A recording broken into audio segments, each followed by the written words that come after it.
प्यारे विद्यार्थियों, ਅਸੀਂ 9ਵੀਂ ਜਮਾਤ ਦਾ ਪਾਠ ਗੁਰੂਤਾਕਰਸ਼ਣ ਪੜ੍ਹ ਰਹੇ ਸੀ, ਜਿਸ ਵਿੱਚ ਅਸੀਂ ਗੁਰੂਤਾਕਰਸ਼ਣ ਦੇ ਸਰਵਵਿਆਪੀ ਨਿਯਮ ਨੂੰ ਪੜ੍ਹ ਲਿਆ ਸੀ। ਅੱਜ ਅਸੀਂ ਸੁਤੰਤਰ ਡਿਗਣਾ ਬਾਰੇ ਪੜ੍ਹਾਂਗੇ। ਮੈਂ ਸੁਖਵਿੰਦਰ ਸਿੰਘ, ਸਾਇੰਸ ਮਾਸਟਰ, ਸਰਕਾਰੀ ਸੀਨੀਅਰ ਸੈਕੰਡਰੀ ਸਕੂਲ ਮੰਡੀ ਅਮੀਨਗੰਜ। ਆਓ ਅਸੀਂ ਜਾਣਦੇ ਹਾਂ ਕਿ ਸੁਤੰਤਰ ਡਿਗਣਾ ਹੁੰਦਾ ਕੀ ਹੈ।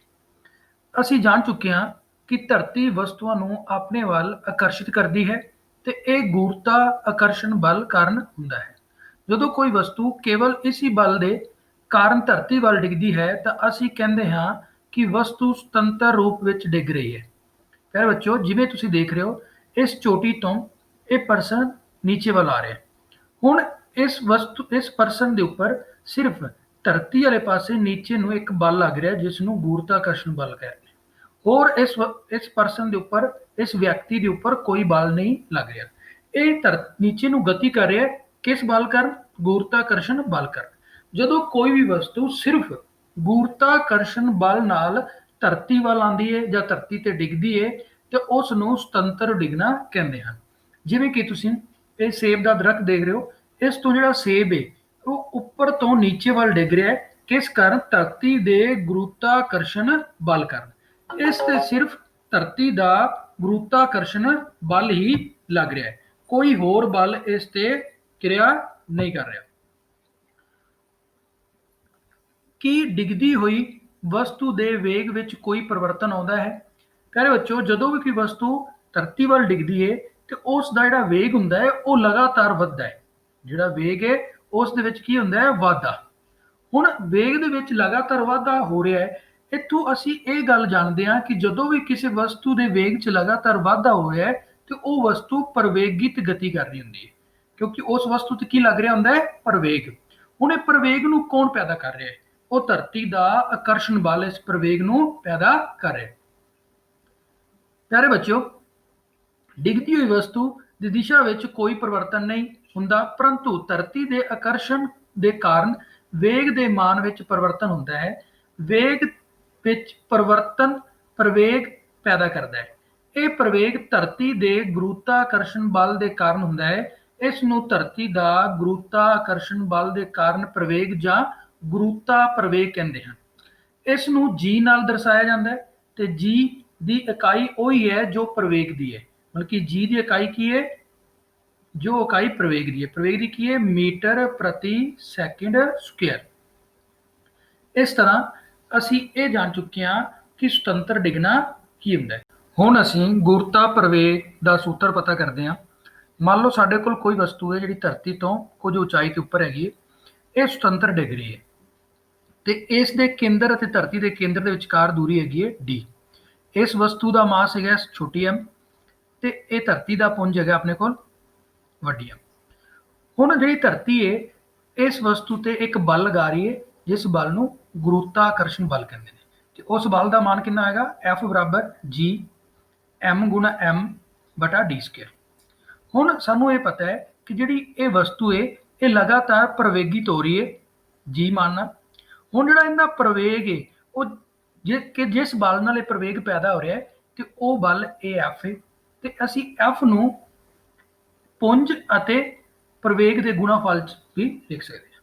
ਤੇ ਇਸ ਤਰ੍ਹਾਂ ਅਸੀਂ ਸਮੀਕਰਨ 1 ਅਤੇ ਸਮੀਕਰਨ 2 ਤੋਂ ਇਹ ਬਣਾਉਂਦੇ ਹਾਂ ਕਿ ਜਿਹੜਾ mg ਹੈ ਇਹ ਬਰਾਬਰ ਆ ਜਾਏਗਾ g capital M into small m ਬਟੇ d ਦੀ ਪਾਵਰ 2। ਹੁਣ ਅਸੀਂ g ਦਾ ਮਾਨ ਕੱਢਣਾ ਹੈ ਤੇ g ਦਾ ਮਾਨ ਕਿੰਨਾ ਹੋਏਗਾ? g ਬਰਾਬਰ g ਵੱਡੀ m ਗੁਣਾ ਛੋਟੀ m ਬਟੇ d ਦੀ ਪਾਵਰ 2 ਗੁਣਾ ਇਹ ਜਿਹੜਾ g ਸੀ ਆਪਣੇ ਕੋਲ m ਇੱਧਰ ਆ ਜਾਏਗਾ, m ਨਾਲ m ਕੈਂਸਲ ਹੋ ਜਾਏਗਾ, ਸਾਡੇ ਕੋਲ g ਦਾ ਮਾਨ ਆ ਜਾਏਗਾ capital G m ਬਟਾ d square. ਇਸ ਤਰ੍ਹਾਂ ਅਸੀਂ ਗੁਰੂਤਾ ਪ੍ਰਵੇਗ ਦਾ ਸੂਤਰ ਪਤਾ ਕਰ ਸਕਦੇ ਹਾਂ। ਜੇਕਰ ਕੋਈ ਵਸਤੂ ਸਾਡੇ ਕੋਲ ਧਰਤੀ ਦੇ ਉੱਪਰ ਪਈ ਹੈ ਤੇ ਫਿਰ ਇਸ ਦੇ ਕੇਂਦਰ ਅਤੇ ਧਰਤੀ ਦੇ ਕੇਂਦਰ ਦੇ ਵਿਚਕਾਰ ਜਿਹੜੀ ਦੂਰੀ ਹੋਏਗੀ ਉਹ ਧਰਤੀ ਦੇ ਅਰਧ ਵਿਆਸ ਦੇ ਬਰਾਬਰ ਹੋਏਗੀ, ਤੇ ਇਸ ਕਰਕੇ ਅਸੀਂ ਇਸ ਫਾਰਮੂਲੇ ਨੂੰ ਇਸ ਤਰ੍ਹਾਂ ਵੀ ਲਿਖ ਸਕਦੇ ਹਾਂ। ਇੱਥੇ r ਕੀ ਹੈ? ਇਹ ਹੈਗਾ ਆਪਣੇ ਕੋਲ ਧਰਤੀ ਦਾ ਅਰਧ ਵਿਆਸ। अर्ध व्यास। ਹੁਣ ਸਾਨੂੰ ਪਤਾ ਹੈ ਕਿ ਜਿਹੜੀ ਧਰਤੀ ਹੈ ਇਹ ਸੰਪੂਰਨ ਗੋਲ ਨਹੀਂ ਹੈਗੀ, ਤੇ ਇਸ ਤਰ੍ਹਾਂ ਜਿਹੜਾ ਗੋਲ ਨਹੀਂ ਹੈਗੀ ਤੇ ਇਸ ਜਿਹੜਾ ਅਰਧ ਵਿਆਸ ਸੀ ਉਹ ਵੀ ਵੱਖਰਾ ਹੋ ਰੱਖ ਹੋਏਗਾ। ਹੁਣ ਸਾਨੂੰ ਪਤਾ ਕਿ ਜਿਹੜੀ ਧਰਤੀ ਹੈ ਇਸ ਤਰ੍ਹਾਂ ਹੈ, ਜਿਹੜੇ ਪੋਲ ਨੇ ਜਿਹਨੂੰ ਧਰੁਵ ਕਹਿੰਦੇ ਨੇ, ਪੋਲ ਵਾਲੇ ਪਾਸੇ ਜਿਹੜਾ ਅਰਧ ਵਿਆਸ ਹੈ ਉਹ ਘੱਟ ਹੈ, ਤੇ ਜਿਹੜੀ ਆਪਣੇ ਕੋਲ ਭੂਮੱਧ ਰੇਖਾ ਹੈ ਉੱਥੇ ਜਿਹੜਾ ਅਰਧ ਵਿਆਸ ਹੈ ਜ਼ਿਆਦਾ ਹੈ। ਹੁਣ ਜਿਹੜੀ ਜੀ ਹੈ ਇਹ ਅਰਧ ਵਿਆਸ ਦੇ ਕੀ ਹੈ ਉਲਟ ਅਨੁਪਾਤੀ। ਜਿਵੇਂ ਜਿਵੇਂ ਅਰਧ ਵਿਆਸ ਵਧੇਗਾ ਤੇ ਜਿਹੜਾ ਗ੍ਰੈਵਿਟੀ ਜਿਹੜਾ ਗੁਰਤਾ ਪ੍ਰਵੇਗ ਹੈਗਾ ਉਹਦਾ ਮੁੱਲ ਜਿਵੇਂ ਜਿਵੇਂ ਆਰ ਵਧੇਗੀ ਗੁਰਤਾ ਪ੍ਰਵੇਗ ਦਾ ਮੁੱਲ ਘਟੇਗਾ। ਇਸ ਕਰਕੇ ਜਿਹੜੇ ਪੋਲ ਹੁੰਦੇ ਨੇ ਉੱਥੇ ਜਿਹੜਾ ਗੁਰਤਾ ਪ੍ਰਵੇਗ ਹੈ ਉਹ ਘੱਟ ਹੁੰਦਾ ਹੈ। ਜਿਸ ਤਰ੍ਹਾਂ ਧਰਤੀ ਦਾ ਅਰਧ ਵਿਆਸ ਪੋਲ ਤੋਂ ਭੂਮੱਧ ਰੇਖਾ ਵੱਲ ਜਾਣ ਤੇ ਵੱਧਦਾ ਹੈ, ਜੀ ਦਾ ਮਾਨ ਧਰੁਵਾਂ ਤੋਂ ਭੂਮੱਧ ਰੇਖਾ ਦੀ ਤੁਲਨਾ ਵਿੱਚ ਵੱਧ ਹੈ। ਇਸ ਕਰਕੇ ਜਿਹੜਾ ਜੀ ਦਾ ਮਾਨ ਹੋਏਗਾ, ਕਿਉਂਕਿ ਇੱਥੇ ਆਰ ਘੱਟ ਹੈ ਤੇ ਜੀ ਕੀ ਹੋਏਗੀ ਜ਼ਿਆਦਾ, ਇਸ ਕਰਕੇ ਪੋਲ ਤੇ ਗੁਰਤਾ ਪ੍ਰਵੇਗ ਜ਼ਿਆਦਾ ਹੁੰਦਾ ਹੈ ਤੇ ਭੂਮੱਧ ਰੇਖਾ ਤੇ ਗੁਰਤਾ ਪ੍ਰਵੇਗ ਘੱਟ ਹੁੰਦਾ ਹੈ। ਹੁਣ ਅਸੀਂ ਗੁਰਤਾ ਪ੍ਰਵੇਗ ਦੀ ਗਣਨਾ ਕਰਦੇ ਹਾਂ ਕਿ ਧਰਤੀ ਤੇ ਗੁਰਤਾ ਪ੍ਰਵੇਗ ਕਿੰਨਾ ਹੈ। ਇਸ ਲਈ ਸਾਨੂੰ ਜਿਵੇਂ ਕਿ ਅਸੀਂ ਪਿਛਲਾ ਫਾਰਮੂਲਾ ਦੇਖਿਆ ਸੀ ਕਿ ਜੀ ਦਾ ਜਿਹੜਾ ਮੁੱਲ ਹੁੰਦਾ ਹੈ ਉਹ ਬਰਾਬਰ ਹੁੰਦਾ ਹੈ ਜੀ ਸਰਵਵਿਆਪੀ ਗੁਰਤਾਕਰਸ਼ਣ ਅੰਕ, ਐਮ ਧਰਤੀ ਦਾ ਪੁੰਜ ਤੇ ਆਰ ਧਰਤੀ ਦਾ ਅਰਧ ਵਿਆਸ। ਸਾਨੂੰ ਪਤਾ ਹੈ ਕਿ ਜਿਹੜਾ ਸਰਵਵਿਆਪੀ ਗੁਰਤਵੀ ਆਕਰਸ਼ਣ ਅੰਕ ਹੈ ਉਸ ਦਾ ਮੁੱਲ ਹੈਗਾ 6.67 ਗੁਣਾ 10 ਦੀ ਪਾਵਰ -11 ਨਿਊਟਨ ਮੀਟਰ ਵਰਗ ਪ੍ਰਤੀ ਕਿਲੋਗ੍ਰਾਮ ਵਰਗ।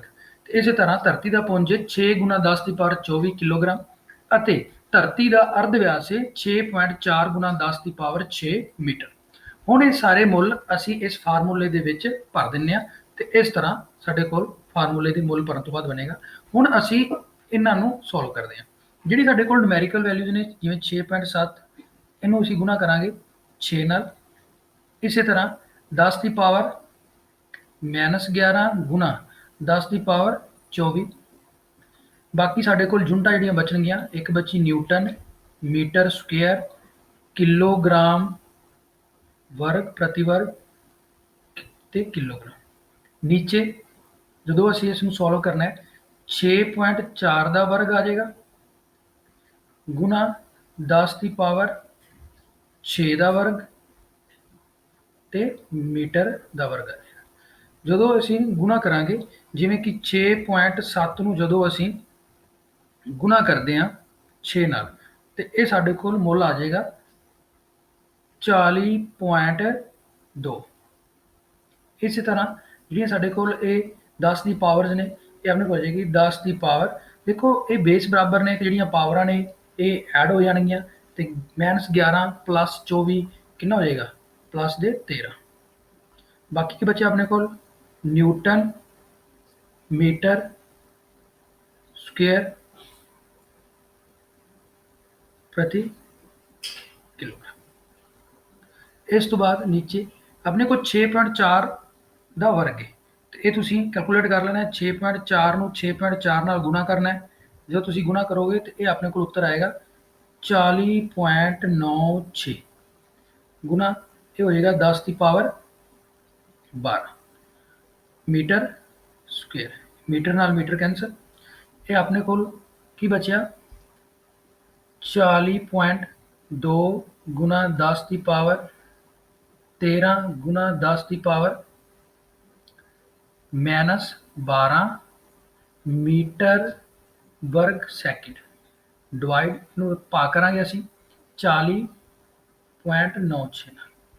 ਜਦੋਂ ਤੁਸੀਂ 4.2 ਨੂੰ ਭਾਗ ਕਰੋਗੇ 40.2 ਨੂੰ ਜਦੋਂ ਅਸੀਂ ਭਾਗ ਕਰਦੇ ਹਾਂ 40.96 ਦੇ ਨਾਲ ਸਾਡੇ ਕੋਲ ਉੱਤਰ ਬਣੇਗਾ 0.98144 ਗੁਣਾ 10 ਦੀ ਪਾਵਰ, ਦੇਖੋ ਇਹ ਆਪਣੇ ਕੋਲ ਇੱਕ ਬਚੇਗੀ ਮੀਟਰ ਵਰਗ ਸੈਕਿੰਡ। ਹੁਣ ਜਦੋਂ ਤੁਸੀਂ ਸੋਲਵ ਕਰੋਗੇ ਉੱਤਰ ਆਏਗਾ 9.8 ਮੀਟਰ ਪ੍ਰਤੀ ਵਰਗ ਸੈਕਿੰਡ। ਇਹ ਸਾਡੇ ਕੋਲ ਜੀ ਦਾ ਮਾਨ ਆ ਜਾਏਗਾ। ਹੁਣ ਅਸੀਂ ਧਰਤੀ ਦੇ ਗੁਰੂਤਾਕਰਸ਼ਣ ਬਲ ਦੇ ਪ੍ਰਭਾਵ ਵਿੱਚ ਵਸਤੂਆਂ ਦੀ ਗਤੀ ਬਾਰੇ ਜਾਣਦੇ ਹਾਂ। ਜਿਵੇਂ ਕਿ ਅਸੀਂ ਪਿਛਲੇ ਪਾਠ ਦੇ ਵਿੱਚ ਗਤੀ ਦੀਆਂ ਕੁਝ ਸਮੀਕਰਨਾਂ ਬਾਰੇ ਜਾਣਦੇ ਹਾਂ। ਇੱਥੇ ਸਾਡੇ ਕੋਲ ਕੀ ਸੀ, ਜਿਹੜੀ v ਸੀ ਇਹ ਅੰਤਿਮ ਗਤੀ ਸੀ, u ਆਰੰਭਿਕ ਗਤੀ ਸੀ, a ਪ੍ਰਵੇਗ ਸੀ ਤੇ t ਸਮਾਂ ਸੀ। ਹੁਣ ਇਹ ਸਾਰੀਆਂ ਜਿਹੜੀਆਂ ਸਮੀਕਰਨਾਂ ਨੇ ਇਹਨਾਂ ਨੂੰ ਇਸ ਤਰ੍ਹਾਂ ਹੀ ਵਰਤ ਸਕਦੇ ਹਾਂ, ਪਰ ਇੱਥੇ ਸਾਡੇ ਕੋਲ ਜਿਹੜਾ ਪ੍ਰਵੇਗ ਹੈ ਉਹ ਗੁਰਤਾ ਪ੍ਰਵੇਗ ਲੱਗੇਗਾ ਤੇ ਅਸੀਂ a ਨੂੰ g ਦੇ ਨਾਲ ਰਿਪਲੇਸ ਕਰ ਦਿਆਂਗੇ। ਸਾਡੇ ਕੋਲ ਪਹਿਲੀ ਜਿਹੜੀ ਸਮੀਕਰਨ ਉਹ ਬਣੇਗੀ v ਬਰਾਬਰ u ਪਲਸ g t। इसी तरह दूसरी s बराबर ut plus 1/2 G T square, तो तीसरी अपने को v square minus equal to भी लै सकते हो तुसी u square plus 2g s।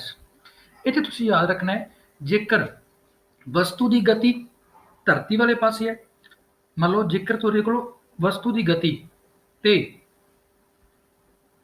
प्रवेग दोने इक्को दिशा च ने, तुसी जी नूं की लेना है पॉजिटिव। जेकर वस्तु की गति ते प्रवेग दोने उल्ट दिशा च ने, फिर तुसी जी नूं की लोगे नैगेटिव। ये हैगी है गति की दिशा ते ये प्रवेग की दिशा।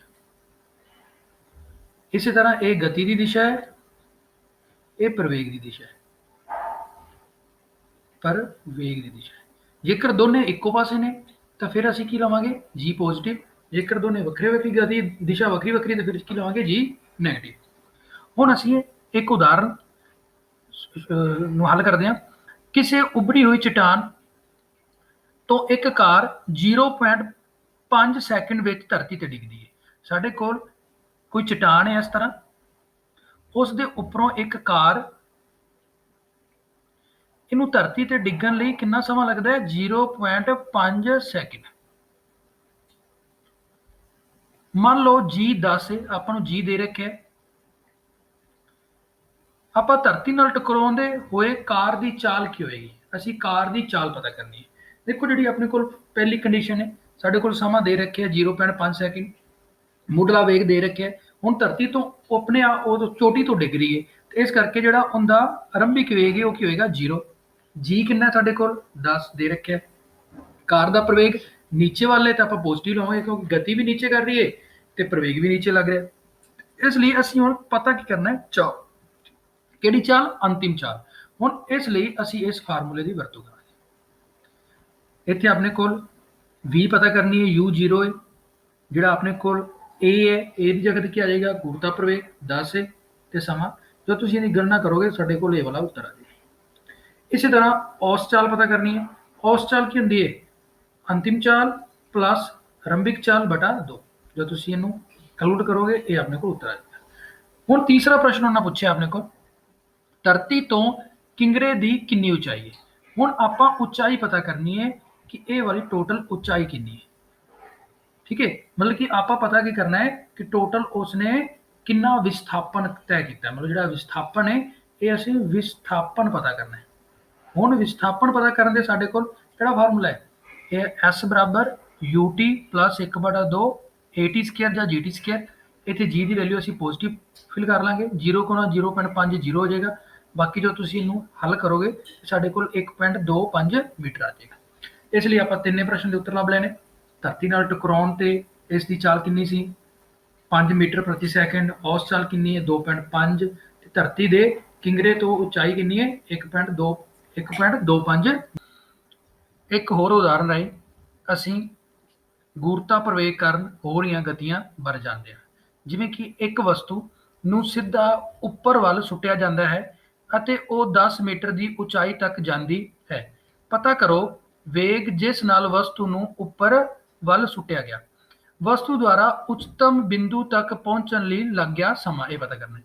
हुण सानूं की दे रखिया है कि जिहड़ी उचाई दे रखी है, वस्तु कोई वस्तु है जिस नूं धरती तो उपर नूं सुटिया गया तो ये उचाई कितनी है, कितों तक वध तो वध उन्हें दूरी तय की 10 मीटर। हुण उपर इस तो उपर वस्तु नहीं गई, इत्थों यह सिद्ध होंदा है कि इत्थे जाके जिहड़ा उहदा अंतिम वेग है वो कितना हो गया होएगा 0। हुण सानूं पता है कि नीचे नूं धरती कितना प्रवेग ला रही है जी -9.8 मीटर प्रति वर्ग सैकेंड। हुण असीं माइनस क्यों लिया, क्योंकि वस्तु की गति उपर नूं है, प्रवेग किधर नूं लग रहा है नीचे नूं, ਇਸ ਕਰਕੇ ਅਸੀਂ ਜਿਹੜਾ ਗੁਰਦਾ ਪ੍ਰਵੇਗ ਹੈ ਉਹ ਮਾਈਨਸ ਵਿੱਚ ਲਵਾਂਗੇ। ਹੁਣ ਅਸੀਂ ਪਤਾ ਕੀ ਕਰਨਾ ਹੈ, ਇੱਕ ਤਾਂ ਅਸੀਂ ਪਤਾ ਕਰਨਾ ਹੈ ਆਰੰਭਿਕ ਵੇਗ u, ਇੱਕ ਅਸੀਂ ਸਮਾਂ ਪਤਾ ਕਰਨਾ ਹੈ d। ਹੁਣ ਸਭ ਤੋਂ ਪਹਿਲਾਂ ਜਦੋਂ ਅਸੀਂ ਇਹਨਾਂ ਸਮੀਕਰਨਾਂ ਨੂੰ ਦੇਖਦੇ ਹਾਂ ਤਾਂ ਆਪਣੇ ਕੋਲ ਤਿੰਨ ਸਮੀਕਰਨਾਂ ਨੇ।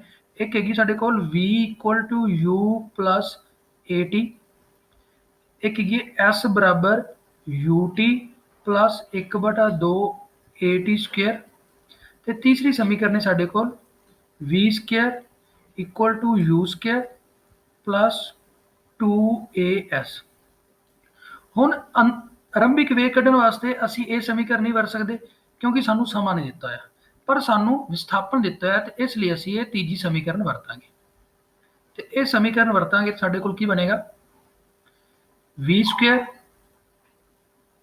= u square plus 2as। v ਕਿੰਨਾ ਸਾਡੇ ਕੋਲ 0 ਹੈ, u ਪਤਾ ਨਹੀਂ, u ਸਕੁਅਰ ਨੂੰ u ਸਕੁਅਰ ਲਿਖ ਲਓ। 2g ਕਿੰਨਾ ਹੈ 9.8, ਇਹ ਮਾਈਨਸ 'ਚ, ਤੇ s ਕਿੰਨਾ ਹੈ 10। ਇਸ ਤਰ੍ਹਾਂ 0 ਬਰਾਬਰ u ਸਕੁਅਰ ਮਾਈਨਸ 2 ਗੁਣਾ 9 98। ਹੁਣ 98 ਨੂੰ 2 ਇਹ ਕਿੰਨਾ ਆ ਜਾਏਗਾ ਆਪਣੇ ਕੋਲ, ਸੌਰੀ u ਸਕੁਅਰ ਬਰਾਬਰ ਆ ਜਾਏਗਾ ਸਾਡੇ ਕੋਲ 2 ਗੁਣਾ 98, ਇਹਨੂੰ 2 ਗੁਣਾ 49 ਵੀ ਲਿਖ ਸਕਦੇ ਹਾਂ ਅਸੀਂ। ਤੇ u ਸਕੁਅਰ ਬਰਾਬਰ ਬਚੇਗਾ √2 ਗੁਣਾ 2, 49 ਹੁੰਦਾ 7 ਗੁਣਾ 7, ਸਾਡੇ ਕੋਲ ਉੱਤਰ ਬਣਿਆ 2 ਗੁਣਾ 7। ਸਾਡਾ ਜਿਹੜਾ ਉੱਤਰ ਹੈ ਇਹ ਆਏਗਾ ਮੀਟਰ ਪ੍ਰਤੀ ਸੈਕਿੰਡ। ਸੋ ਇਹ u ਦਾ मान ਆ ਗਿਆ। ਇਸੇ ਤਰ੍ਹਾਂ ਅਸੀਂ ਸਮਾਂ ਪਤਾ ਕਰ ਸਕਦੇ ਹਾਂ। ਸਮਾਂ ਅਸੀਂ ਇਸ ਸਮੀਕਰਨ ਤੋਂ ਵੀ ਪਤਾ ਕਰ ਸਕਦੇ ਹਾਂ ਤੇ ਉੱਪਰ ਵਾਲੇ ਸਮੀਕਰਨ ਤੋਂ ਵੀ। ਅਸੀਂ ਉੱਪਰ ਵਾਲੇ ਸਮੀਕਰਨ ਵਰਤਦੇ ਹਾਂ v ਬਰਾਬਰ u plus at। v ਸਾਨੂੰ ਪਤਾ ਹੈ 0 ਹੈ, u ਪਤਾ ਲੱਗ ਗਿਆ ਹੈ ਕਿੰਨਾ ਹੈ 14, a ਕਿੰਨਾ ਹੈ -9.8 ਗੁਣਾ t, ਤੇ ਸਾਡੇ ਕੋਲ ਕੀ ਆ ਜਾਏਗਾ 9.8 t ਬਰਾਬਰ 14, 14 ਮਤਲਬ ਕਿ t ਕਿੰਨਾ ਆ ਜਾਏਗਾ ਸਾਡੇ ਕੋਲ 14/9.8। ਹੁਣ ਜਦੋਂ ਅਸੀਂ ਇਹਨੂੰ ਭਾਗ ਕਰਾਂਗੇ 14 ਨੂੰ 9.8 ਦੇ ਨਾਲ, ਅਸੀਂ ਦੇਖਦੇ ਹਾਂ ਕਿ ਜਦੋਂ ਵੀ ਅਸੀਂ ਇਹਨੂੰ ਭਾਗ ਕਰਕੇ ਦੇਖ ਲੈਣਾ, ਮੈਨੂੰ ਭਾਗ ਕਰ ਰਿਹਾ 14 / 9.8, ਸਾਡੇ ਕੋਲ ਸਮਾਂ ਆ ਜਾਏਗਾ 1.42 ਸੈਕਿੰਡ। ਇਸ ਤਰ੍ਹਾਂ ਤੁਸੀਂ ਇਹਨਾਂ ਇਕੁਏਸ਼ਨਾਂ ਨੂੰ ਹੱਲ ਕਰ ਸਕਦੇ ਹੋ।